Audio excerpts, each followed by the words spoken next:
11th chemistry lecture.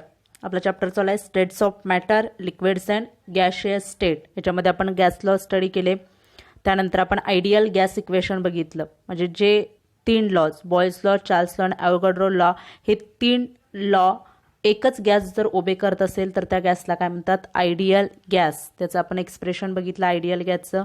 Derivation हे 3 gas lodge काय केले, फक्त आपण मिक्स केले आणि डेरिवेशन पुटअप केलं होतं. काय होतं त्याचं डेरिवेशन? तर P V is equal to NRT.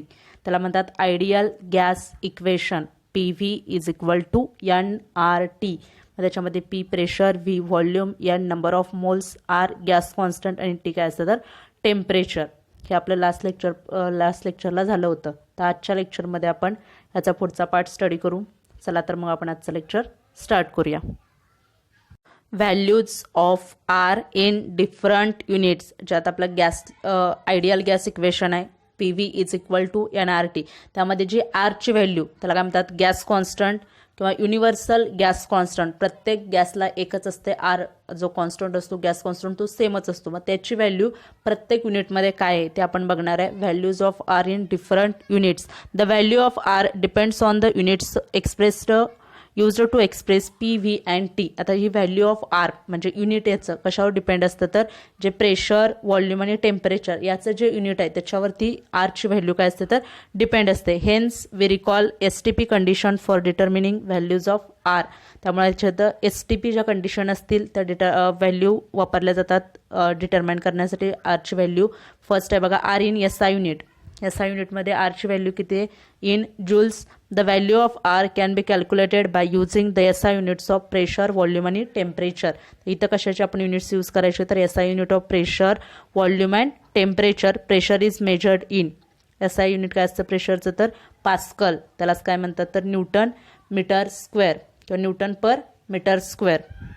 Newton -2 metre -2 दिसते. त्याचं काय असतं? Pressure is measured in newton per metre square or pascal, पुढं PA or pascal. Volume in metre cube. व्हॉल्यूमचं युनिट तुम्हाला माहिती आहे SI unit metre cube. And टेम्परेचरचं काय असतं? केल्विन. मग काय येणार? R is equal to value बघा आपलं इक्वेशन काय आहे ideal gas equation. P V is equal to NRT. मला वाटतं आता आत्तापर्यंत सगळ्यांच्या लक्षात राहिलं असेल आपलं इक्वेशन. तर आर फक्त व्हॅल्यू आपल्याला काढायची, त्यामुळे आर तिथंच ठेवा. काय होणार इकडे डिव्हायडेडमध्ये तुमचं काय येणार? N आणि T. So R is equal to PV upon NT. R is equal to PV upon NT. आता व्हॅल्यू घाला. प्रेशरची व्हॅल्यू आपण काय घातलं? 10⁵ पास्कल प्रेशरसाठी. व्हॉल्यूम 22. आता गॅसचा जर STP कंडिशनला व्हॉल्यूम किती असतो तर 22.71. हे आपण आधीच बघितलं. 22.71 इंटू 10⁻³ मीटर क्यूब व्हॉल्यूम. आणि काय येणार आहे? 1 मोल. ह्याचा नंबर ऑफ मोलसाठी 1 मोल. आणि टेम्परेचर किती घेतलं? 273.15 केल्विन. केल्विनमधलं टेम्परेचर 273.15 केल्विन. मग आन्सर काय येणार बघा. आता तर हे सगळ्या काय स्टँडर्ड स्टेटमधल्या कंडिशन्स आहेत. प्रेशरचे वगैरे स्टँडर्ड स्टेटमधलं घेतले. काय असतं स्टँडर्ड स्टेटमध्ये? प्रेशर 1 ॲटमॉस्फिअर म्हणजेच काय असणार? 10⁵ पास्कल. त्यानंतर व्हॉल्यूम 22.71 इंटू 10⁻³ मीटर क्यूब. 1 मोल आणि 273.15 0 डिग्री सेल्सिअस म्हणजेच तेवढं केल्विन असतं. So R is equal to काय येणार? 8. आता ही व्हॅल्यू काढलेली आहे 8.314 जूल पर केल्विन पर मोल. आता तुमच्या जर व्हॅल्यू लक्षात राहत असेल तर ही व्हॅल्यू लक्षात ठेवा. नाहीतर जेव्हा प्रॉब्लेम सोडवायचे असतात त्यात गिव्हनमध्ये तुम्हाला आरची व्हॅल्यू दिलेली असते. गिव्हनमध्ये आर असतं. आर इज इक्वल टू ती व्हॅल्यू दिलेली असते. म्हणजे इथं कोणते युनिटमध्ये यूज करायचे त्याच्यावरनं ती व्हॅल्यू दिलेली असते. मग आता जूलमध्ये किती व्हॅल्यू आली बघा. SI युनिटमध्ये R is equal to 8.314 joule per kelvin per mole. Then R is equal to 8.314 joule per kelvin per mole. ही झाली आपली जूलमधली व्हॅल्यू, SI युनिटमधली व्हॅल्यू. ह्या व्हॅल्यू फक्त त्याच्या जे प्रेशर, व्हॉल्यूम आणि टेम्परेचरचे जे युनिट्स आहेत त्याच्यावरून व्हॅल्यू पुटअप केलेली आहे. आणि ही व्हॅल्यू जेव्हा प्रॉब्लेममध्ये येतात, प्रॉब्लेम एक्झाममध्ये येतात तेव्हा ही तुम्हाला व्हॅल्यू तिथं दिलेली असते. गिव्हनमध्ये ही व्हॅल्यू असते. त्यानंतरचं बघा आर इन लिटर ॲटमॉस्फिअर. लिटर ॲटमॉस्फिअरमध्ये आर किती असते value? If pressure P is express in atmosphere ATM and volume in litre L or decimetre cube. आता व्हॉल्यूम काय असतं जे याच्यामध्ये लिटर ॲटमॉस्फिअरमध्ये, लिटरमध्ये किंवा डेसिमीटर क्यूबमध्ये DM cube. And temperature in kelvin that is old STP condition. आता ह्या काय घेतल्या तर ओल्ड STP कंडिशन्स आहेत. So R is equal to काय येणार? 1 ॲटमॉस्फिअर इंटू 22.414. ती ओल्ड ॲटमॉस्फिअरमधलं प्रेशर आहे ते गॅसचा volume 22.414 litre 1 mole into 273.15 temperature आणि ते सेमच ठेवलं आहे. काय येईल मग आरची व्हॅल्यू तर 0.0821 litre atmosphere per kelvin per mole litre atmosphere per kelvin per mole. So R is equal to 0.0821 येणार आन्सर. किंवा लिटरच्या ऐवजी आपण DM क्यूब पण वापरू शकतो. R is equal to 0.0821 DM cube atmosphere per kelvin per mole. हे आलं कशामध्ये व्हॅल्यू आली लिटर पर डेसिमीटर क्यूबमध्ये किंवा लिटर पर मोलमध्ये. त्यानंतर थर्ड व्हॅल्यू आहे आर इन कॅलरीज. जर कॅलरीमध्ये आर करायचं असेल तर आता मला वाटतं तुम्हाला रिलेशन माहीत असेल. 1 कॅलरी म्हणजे किती जूल असतात.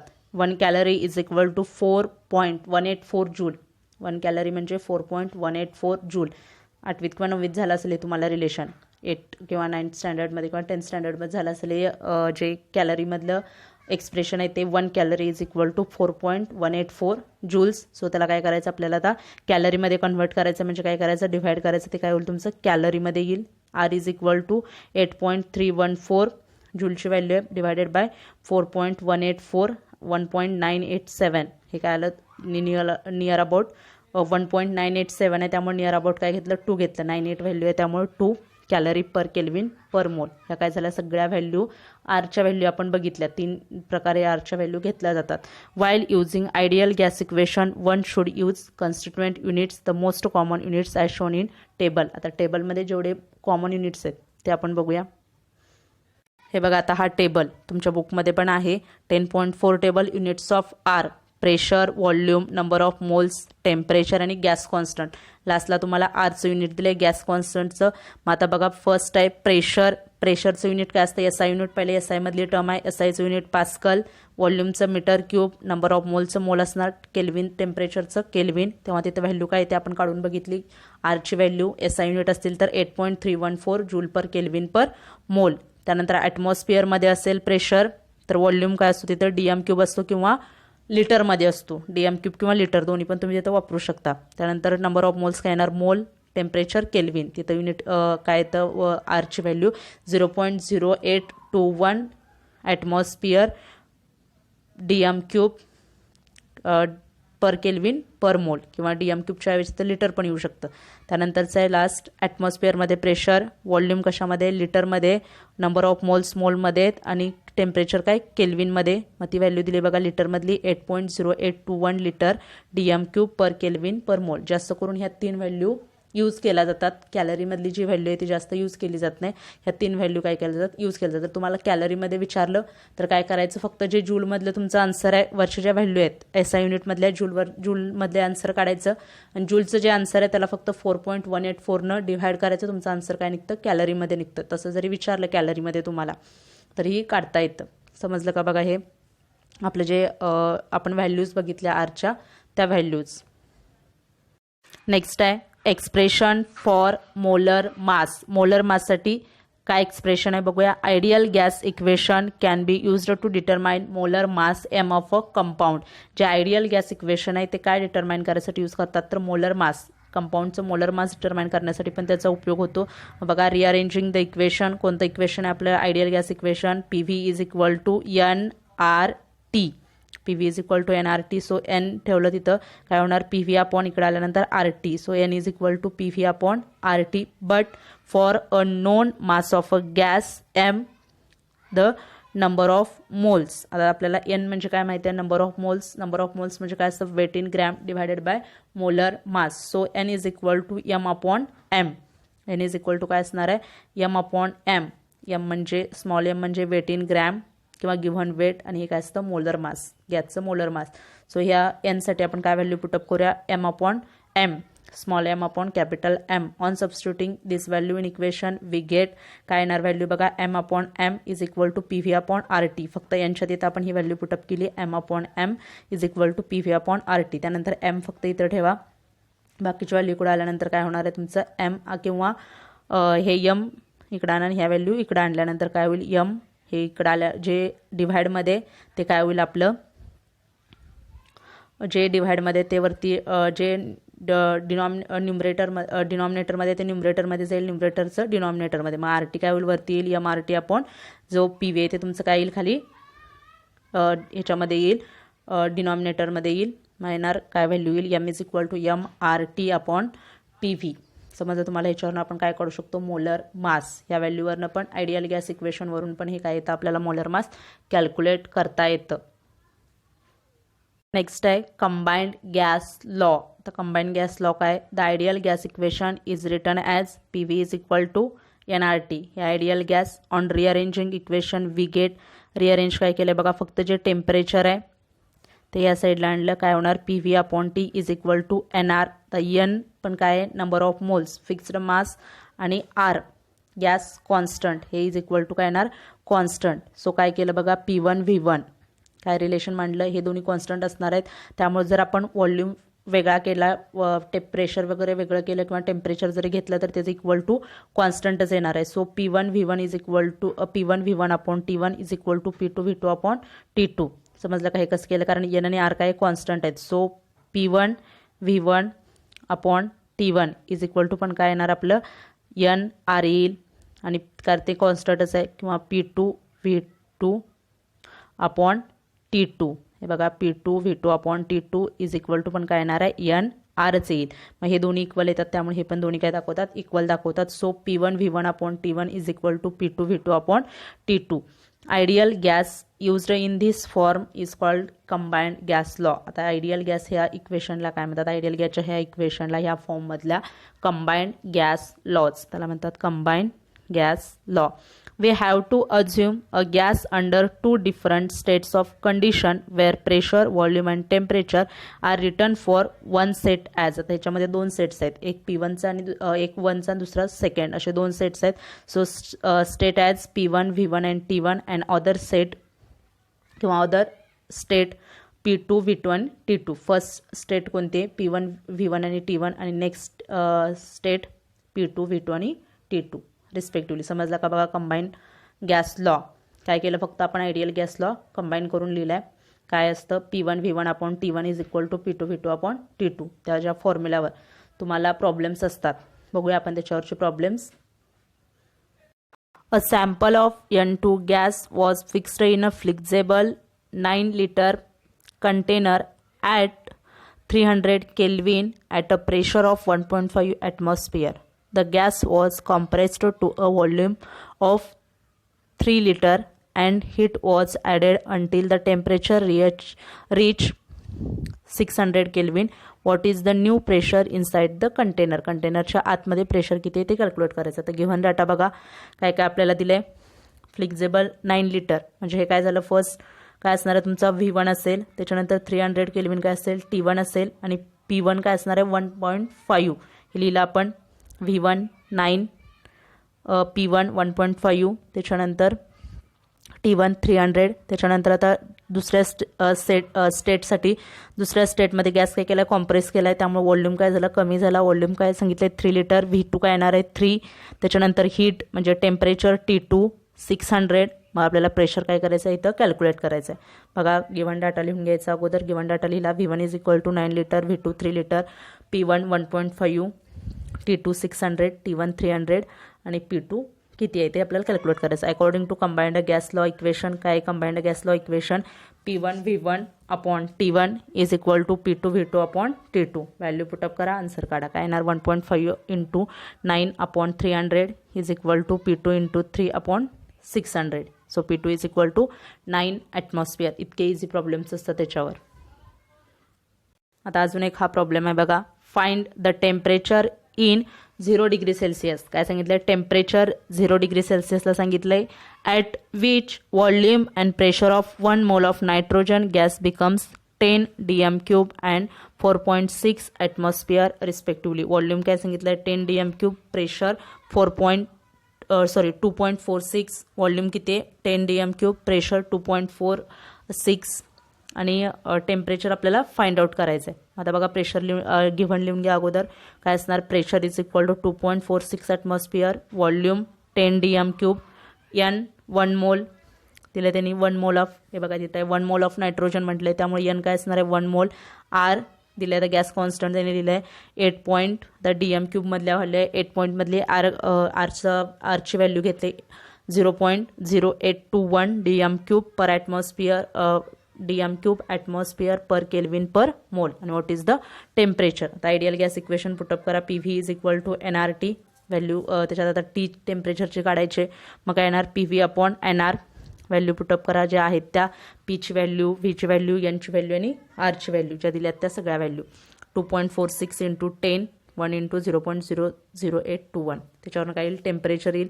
तर हे काय आलं केल्विनमधलं टेम्परेचर आले. तर डिग्री सेल्सिअसमध्ये काढायचं असेल तर काय करणार तुम्ही त्याच्यातून 273.15 मायनस करायचं कारण इथं टेम्परेचर आपलं कशामध्ये येतं केल्विनमध्ये येतं. जर डिग्री सेल्सिअसमध्ये आपल्याला काढायचं असेल तर काय येणार त्याच्यातून तुम्ही जे 273.15 टेम्परेचर मायनस करायचं डिग्री सेल्सिअसमध्ये येतं. मग डिग्री सेल्सिअसमध्ये किती आलं 26.48 डिग्री सेल्सिअस. समजले का बघा. हे प्रॉब्लेम्स असेच असतात त्याच्यावर प्रॉब्लेम. ह्या इक्वेशन फक्त लिहायचं गिव्हन लिहायचं इक्वेशन आणि त्याच्यावरनं काय करायची व्हॅल्यू पुटअप करायची. Relation between density molar mass and pressure कशातलं रिलेशन बघणार आहे बघा. आता आपण डेन्सिटी मोलर मास आणि प्रेशर. मोलर माससाठी कॅपिटल M, डेन्सिटीसाठी D, प्रेशरसाठी P. Ideal gas equation can be expressed in terms of density as follows. आता आयडियल गॅस इक्वेशन आहे इन टर्म्स ऑफ डेन्सिटी कसं फॉलो करायचं किंवा कसं लिहिलं जातं. PV is equal to NRT हे काय झालं ideal gas equation. So PV is equal to NRT on rearranging equation. आता इक्वेशन कसं रिअरेंज केलं बघा N अपॉन V. आता जो इकडचं जे V आहे किंवा N कसं रिअरेंज केलं बघा. हा जो N आहे त्याच्या इकडे काय घेतलं V घेतलं. हे V काय येणार इकडे येणार आणि RT काय केलं इकडे केलं म्हणजे P अपॉन RT. हे बघा P अपॉन काय येईल RT येईल आणि N upon V. So N upon V is equal to P upon RT असं फक्त इक्वेशन काय केलं रिअरेंज करून घेतलं. समजलं का रिअरेंज कसं केलं. N अपॉन V आणि P अपॉन RT असं इक्वेशन फक्त रिअरेंज करून घेतलं. But we know N is equal to M upon M. आता N नंबर ऑफ मोल्स म्हणजे आपल्याला माहीत असतं मास इन ग्रॅम किंवा weight in gram divided by molar mass. So small m upon capital M on substituting the value of N rearranged equation. आता rearranged इक्वेशनमध्ये ही value आपण put up केली. Nच्या तिथं काय येणार आपलं M अपॉन V होतं. इथं N काय होतं N अपॉन V होतं त्याच्या जागी आपण काय लिहिलं M अपॉन M म्हणजे small m upon capital M. मग खाली काय येईल तुमचं कॅपिटल M आणि वरती काय राहील small m. So M upon MV is equal to P upon RT at constant temperature. त्यानंतरचं आता बघा M अपॉन V. तर हे मास अपॉन व्हॉल्यूम काय आता बघा M upon V. Mass upon volume काय असतं डेन्सिटी. हे पण आपल्याला माहिती आहे मास अपॉन व्हॉल्यूम म्हणजेच काय असणार आहे डेन्सिटी. सो त्याच्यासाठी काय व्हॅल्यू पुटअप करायची M अपॉन V साठी D density. So D upon M is equal to P upon RT where M upon V is equal to D density of the gas. M upon V साठी आपण D value put up केली density. D upon M is equal to P upon RT. On rearranging equation we get expression to calculate molar mass of the gas in terms of density. आता हेच equation rearrange केलं तर काय होईल D फक्त इकडे येईल. मग D RT upon P is equal to M. जे वरती आपण इक्वेशन काढले ते रिअरेंज केल्यानंतर आपण मोलर मास म्हणजे capital M equation in terms of density calculate करू शकतो. ह्या इक्वेशननुसार काय इक्वेशन आहे M is equal to D RT upon P.